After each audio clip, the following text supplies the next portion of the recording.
Nigerian government to ban milk importation, says annual importation costs $1.5 billion.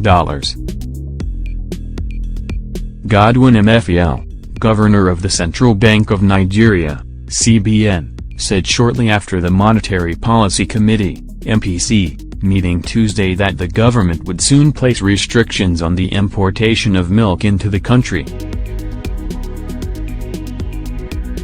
He noted that the country spends between $1 to $1.5 billion to bring in the product from other parts of the world when it can be produced in Nigeria.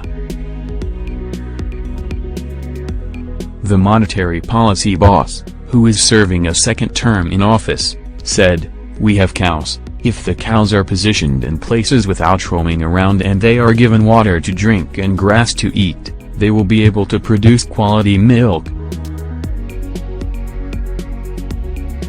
The CBN boss hinted on the economic loss roaming herds cause, saying, "As they move, they consume whatever they see on their way. Unfortunately, in this movement, they create destruction." As a means of ending the clashes, Emefiele said the government had met with officials of dairy companies to mandate them to start getting their raw materials from Nigeria, even if it means setting up schools and ranches for herders.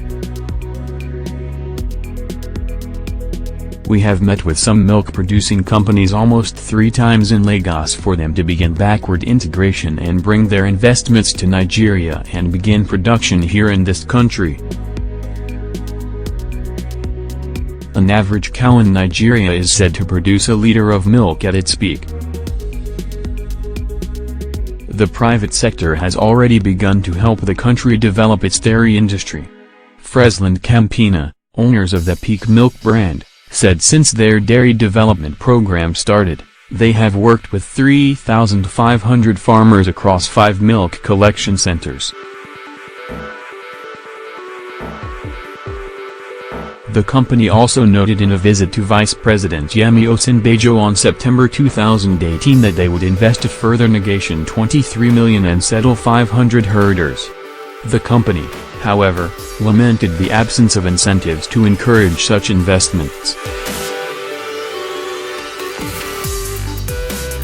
The Nigerian government had, through the National Economic Council, NEC, formed a 10-year initiative called the National Livestock Transformation Plan, NLTP, as the vehicle to drive in the establishment of the dairy industry and get the country's cattle to produce an average of 10 liters of milk at a given time.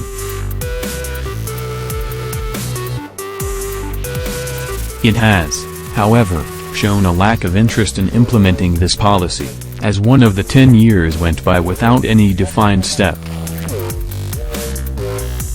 If the government times the intended restriction on the importation of milk wrongly, Nigerians might be unable to afford the germane nutrient in their diet.